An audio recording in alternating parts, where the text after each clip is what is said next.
Should we get going? Yeah? Okay. So we're going to have a nice intimate conversation this morning, guys, or afternoon. I say morning, I'm still kind of on UK time, so I don't really know what time zone I'm in or what hour of the day it is. I think I got up about 4 a.m. this morning just because I couldn't get enough sleep or something of that nature. So a little bit about what I'm going to talk about today. So I'm Simon Jaffrey, I'm Product Director at Qubit. Yesterday, we were speaking, my CEO was speaking on the main stage with one of our customers, Philippe from Diane from Furstenberg, and we're talking about a product which we're launching, went into exclusive beta yesterday. This is a product which I've been helping to work with many of our customers to take to market over the course of the last 9 months. And what I'm going to talk about in this session, and I want it to be as interactive as possible, so if you have questions, do just speak up. But I'm going to talk about the discovery journey we went on as part of coming up with this product idea. And actually, how do we engage with our customers? How do we engage with some of the data points we have in the market, as well as some other industry themes that led us to get to this destination? So first of all, a little bit about Qubit. So Qubit, we're a personalization platform. That is, we work with many retailers, travel companies, gaming companies, so that their websites and other marketing channels can get a personalized experience to their customers. So what is personalization? And that's a question which is often quite difficult to answer. It's very interesting being at a conference like this, which is about specifically artificial intelligence, personalization, and messaging, because it makes it much easier to explain what it is we're trying to do and why, because you guys are here for that reason. Our particular slant on personalization is that personalization has to be effective, it has to be persuasive. If you're just doing personalization for personalization's sake, then actually you're not doing the right things. We need to make sure that when you're doing personalization, it actually has impact, it boils down all the way to top and bottom line measures so that personalization can actually work. And we actually live up to this as well. So about a month ago, we released this white paper. This was a white paper, it's a 4-year study which we've uncovered all the different data points which we've been collecting over the last 4 years from a range of different customers. And we partnered with PwC, the accountant. And the reason we wanted to do that is there's many people in this space who are claiming 40% uplifts, and those numbers just aren't true. We work with some of the leading academic and statisticians, and some of the arguments that statisticians will give you can sometimes be a little bit nuanced and might get a little bit into the detail. But when you work with an accountant and they're going through and validating the methodology and validating the way which we collect data is spot on, they're the ones who are saying actually these numbers are valid. And the outcome of this, lo and behold, is actually a lot of the things that people are doing in personalization, they're not effective, they're a waste of time. And actually what we want to make sure that both our customers are doing and the wider industry is we want to challenge people to be doing things which are effective. And so there's a couple of the strategy consultants, McKinsey and BCG, who have been talking about 5 to 15% impacts that can be had through personalization. We've seen through this study anything between 6 and 10%. And if we're honest, we're at the tip of the iceberg. We're just getting started with what's possible. And the product which we're launching at the moment is about actually taking that personalization strategy and ingraining that into not just only convincing people to buy, but actually the very upper funnel of the buying cycle. How do you help people be inspired? How do you use personalization to help people discover products which are already available to them, but there's a reason why they can't get to them? So I'm going to go through that journey today. First of all, a little bit of a rewind. So how many people were here at MobileBeat last year? Anybody? One person, 2 people. So I spent a bit of time looking around what was the talk of MobileBeat last year. And undoubtedly, it was about chatbots and conversational commerce. There was a very good keynote of Chris Messina, I think formerly now of Uber, talking about how the conversational commerce framework is fundamentally going to change the way which consumers and brands interact. Over the course of the year, we've seen a number of different implementations of chatbots. And actually, quick show of hands, how many people have investigated chatbot technology? Who's played around with it? Okay, quite a lot of people. And actually what we've seen is actually there are some fantastic use cases and demonstrations of how chatbot technology can work. However, it doesn't always work. And there's been a couple of significant fails which have resulted in chatbot technology not always working. So here's a couple. First of all, ASOS, they're a UK pure play retail retailer. So they sell clothes to globally, but they're based out of the UK.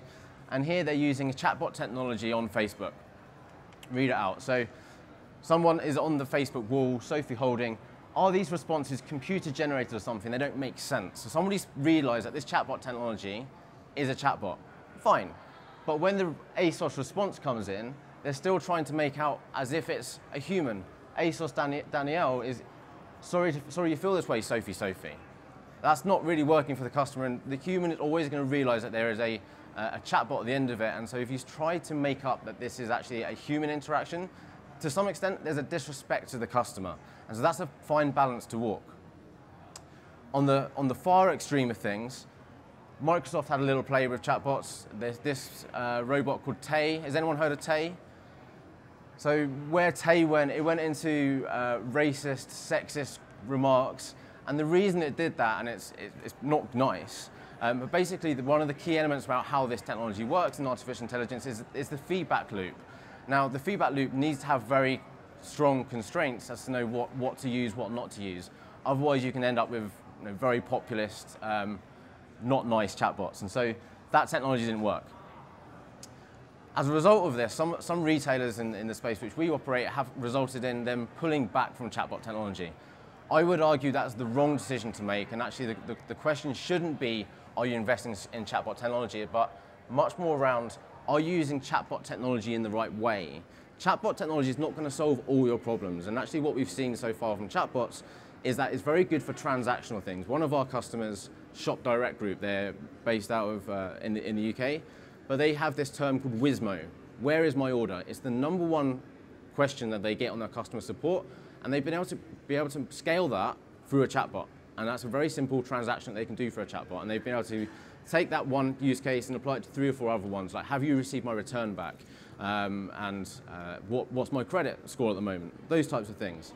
And it's also extended into finance. And so there are some fantastic use cases with chatbots. But that isn't to say that chatbots are for everything.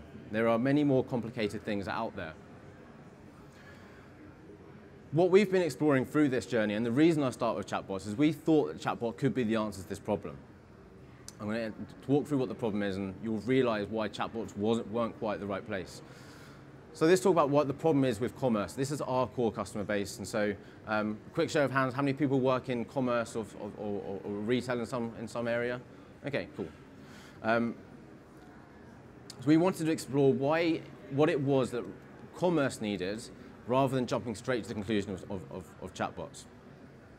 So let's start off with the data. We at the core of our technology, we're collecting data points from millions of customers, and what is very easy at the very high level to see is some general trends around where customers are moving to. And what you've seen on mobile is an 18% increase in mobile visitors. Sorry, not 18% increase, but there's 18% more customers on mobile web than there are on desktop. A year ago or 2 years ago, there's many more people on desktop. In contrast, transactions are almost half the rate. 40% less transactions happening on mobile web. So you have this paradox where there's more and more people going to mobile web, but people aren't buying, and as a result, retail is having a bit of a painful moment.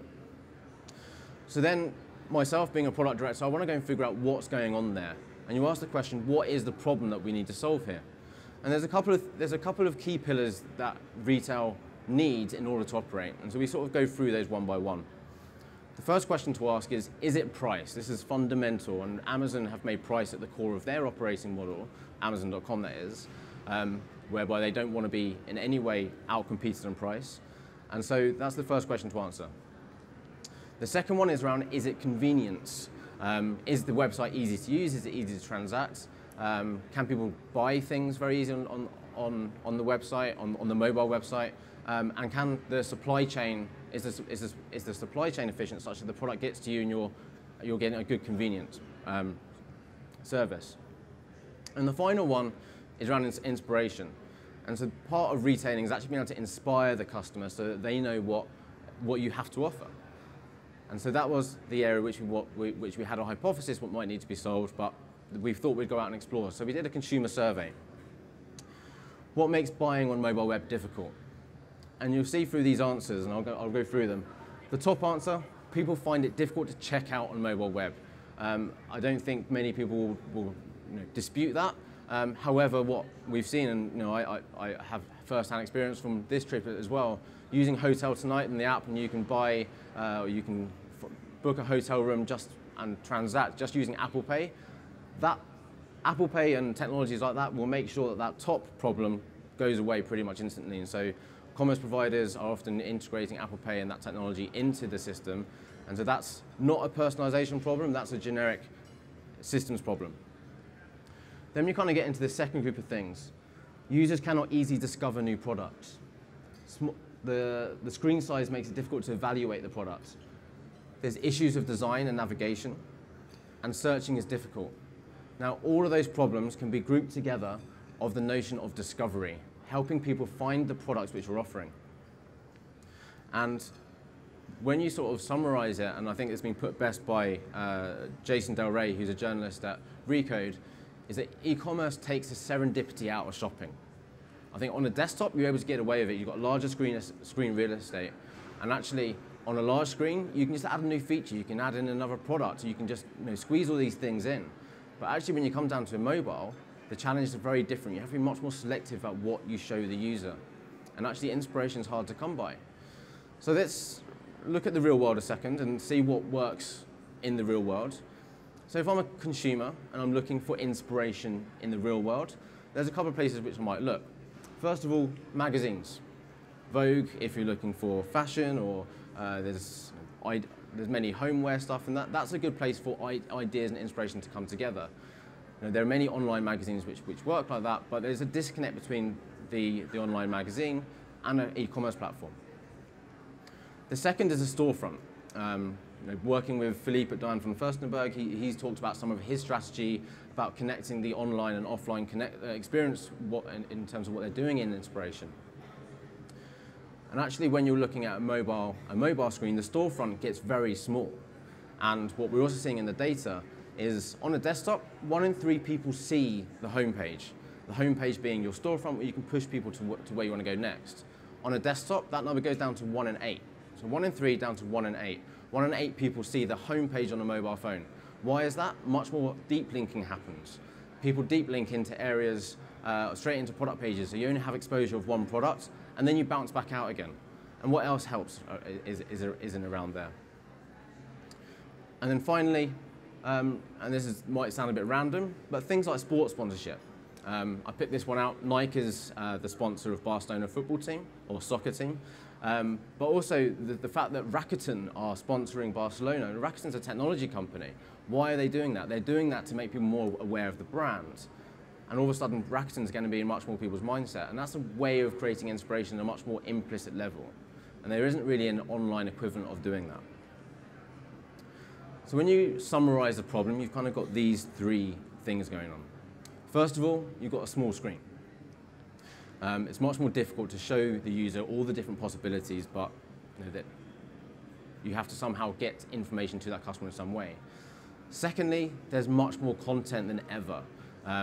Again, speaking to Philippe at Dine from Furstenberg, they've got over 700 products at any one point in time. A couple of other customers who we're working with on the alpha of the product have up to 10,000 or 100,000 SKUs of products to sell at any one point in time. Those people are not going to find all those products on a mobile phone. Equally, a human in store is not going to know about that entire catalog. So you have this information overload compounded by the fact that they've got a small screen. And the final factor on top of that is the consumer. A far smaller attention span, because people are always moving on to the next thing. It's much more easy to find the next piece of engaging content somewhere else which they're spending time on. But there's some good news. This problem has been solved before. It hasn't been solved in commerce yet, but there is other evidence for where it's been solved. So let's take a very simple analogy. And for those of you who read Ben Evans, the venture capitalist at A16Z, he talks about this problem. So back in the old days of the internet, you had a Yahoo. And Yahoo was built on directories. In fact, Alta Vista, Lycos, Excite, they're all built around directories of information which is organized. That is effectively what e-commerce has in the hamburger menu on mobile web. where you have very simple lists of products, which makes it very easy to find what you're looking for. That isn't going to solve everything. As Google were able to prove through their market, where they put, hey, you tell me what you're looking for, we'll give you back the best responses. And on-site search exists on mobile phones. How many people want to type on a mobile phone? It's probably the worst experience. I found it easier to type in an old Nokia when you can probably type without even looking at the screen. On an iPhone, it's actually much more difficult, and you've got new keyboards coming in, and people have their own different methods of typing, but there's a reason why search isn't working on mobile web, because people don't want to type, or sometimes people don't know what they're looking for. However, Facebook came along, and actually Facebook were the first platform to realize that mobile was the trend that was happening. When all the advertising revenue, when all the customers were moving across to mobile web, Facebook was the first advertising platform that optimized purely for mobile web, where they basically organized the information in a certain way such that they were always showing you content which is relevant to you. Now, if you go onto the Facebook product, the news feeds on their product news feed, they tell you some of the methods they use in the news feed to order information, and it's fascinating. They basically take the consumer, they take what information they have about the consumer, and just order the content they have based on what they think is right. It sounds really simple, but there's a slight complexity here, and it gets I'll come on to some of those complexities and how we're solving them a bit later on. When you look at how consumers are interacting with the majority of platforms, you actually realize that inspiration is the most prominent feature in the most popular products. Instagram, purely about inspiration. How do you show the most relevant content to the user in a feed? And that's the first part of it. The second tab, which has the magnifying glass, as if you're going to go to search, actually it's not search, it's inspiration of other things which you didn't know existed on Instagram. And so that's their magic feature. Second one is Spotify. Spotify have invested a lot and talked a lot about their inspiration features. Who uses Discover Weekly on Spotify? It's great. It's the single most important feature for me, and I'm a music fan, that keeps me interested in Spotify versus the other platforms. Spotify are able to understand what music I like, and they just group things together in ways that I understand my music. Thirdly, Netflix. They have the For You feeds, they have feeds which are based on things I've looked at, and the key to Netflix and how they do things is they provide context to you as a consumer as to why they're recommending it. Because I watched the film Barry, which is the Barack Obama biopic that they did, they give me some other recommendations. Brilliant, I like that film, so I can make a judgment as to whether I'm gonna like these ones or not. And it's that feedback loop as a consumer that we appreciate. And then the final one is Airbnb, where they've expanded their product catalog away from just being a B&B, but into experiences. And rather than just adding a new feature onto the site, they've actually made that feature much more prominent so that it inspires people to not just think about them, but that they want people to engage with those experiences. The common theme behind all of these is this would not have been possible without one secret magic ingredient. Don't need everybody in this room to guess what that is. But basically, without artificial intelligence, you'd basically have a load of humans trying to do a problem which is impossible to solve.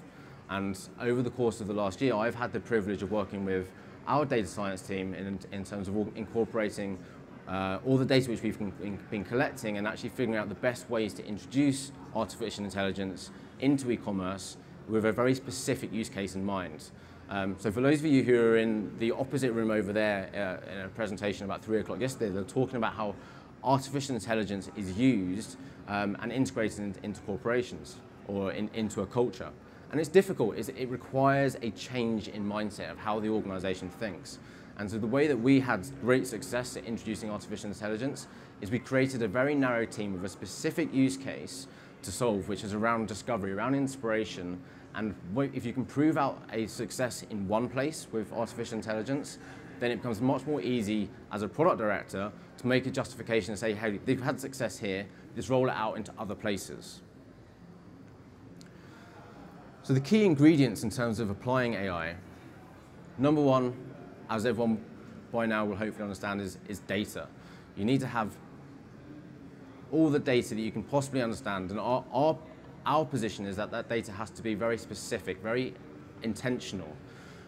We want to have the data which we can collect about customers coming to websites, so you can understand their behavioral cues, the context, the intent they have when they're on that journey.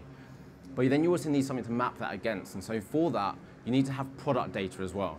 So whether you have the consumer data on one side, and you've got the product data which you can show users on the other side. In the middle, you have artificial intelligence, which fuses that, but that is only the starting point. You then need to have a user experience on top of that, which enables that customer to engage with that information, that learning about them. And that user experience has to dynamically update and change such that they want to come back and re-engage with it. The third point is about feedback and learning. And so that's about using this data, not leaving it going to a dead end, but actually going into a place which is much broader such that you can continue to innovate, continue to change, add new features, and improve the algorithms at many points in time. So what I'm going to show next is a quick demo of the product. It's about 1 minute, and I'm just going to very quickly talk through some of the features which we have in here. But it goes through quite quickly, and I'm going to pause at the end of that just to go through a couple of the standout features as well. So what we're doing within this product is we're introducing a new feature on top of the page, which means it complements the shopping experience with this icon. This icon is to direct people towards a discovery experience which sits on top of the page. The key theme here is we're taking cues from Instagram and Pinterest where people can scroll through feeds, which they're already familiar with that behavior of doing that on Facebook and Instagram, as well as having features which the marketer has control over. The key thing that we're trying to do is make sure people can find the most relevant content at any point in time. We know that categories are a key signal of intent, so we've specifically made a point of making categories very prominent. Then also the products themselves will reorder in multiple different ways based on what we think is the most relevant products for that user within that category. We've called it Aura as the amount of magic that's in here, but let me take a second to pause. The three features that I think are really important as part of this is about the intent prediction. Without the understanding of the customer, you wouldn't know what the intent was. You need to understand what category they're most likely to buy and what sort of timescale and what kind of cadence they like to be buying. And the category reordering we have in there takes that learning we have about the customer and gives them an indication, a cue as to what they might be interested in next. So just because as a consumer I might be looking for shoes, it actually might not show me shoes as the most important thing. It might know that people who are looking at shoes are better off buying another product first, but the consumer wouldn't be aware of that unless it was put in front of them. The second part of that is product ranking. Now, on the newsfeed by Facebook, they talk a lot about how you rank the different items. For us, there's a number of different ways which we can rank products. We're just at the very start of that. For people who we know nothing about, we know that trending is an incredibly successful way of doing that. If you look at the white paper I mentioned earlier on, social proof and trending and using that social influence behavior is the single biggest driver of effective personalization. Once we start learning about that user, we then use a recommended feed, which is basically based on, if we know that this person's a certain size or has a preference for a certain color, and the recommended updates based on a number of different signals we're collecting. But we don't just stop there. We also add in related products. So even though you might be on a feed which is of shoes, somewhere down that feed you might come across another item of trousers, and you might be like, why is that in there? And what we're trying to do within there is, in some ways, create an online version of a store experience, where just because you walk into a store, you're looking for shoes, you actually might find another complementary item that goes with it on the rack next to it. And we want to make sure that is part of the online journey, which it isn't today. And the third part, and whilst this is probably obvious, but having a mobile-first design. When I was putting the slide together, I nearly wrote AI-first design. And the important part of that is, the AI has to have a vehicle in order to show to the user. And it has to be working on a small screen because we've got limited screen real estate. But equally, it has to have the ability to dynamically change all the different elements within here, but within a framework which the consumer understands and recognizes. So the product's called Qubit Aura.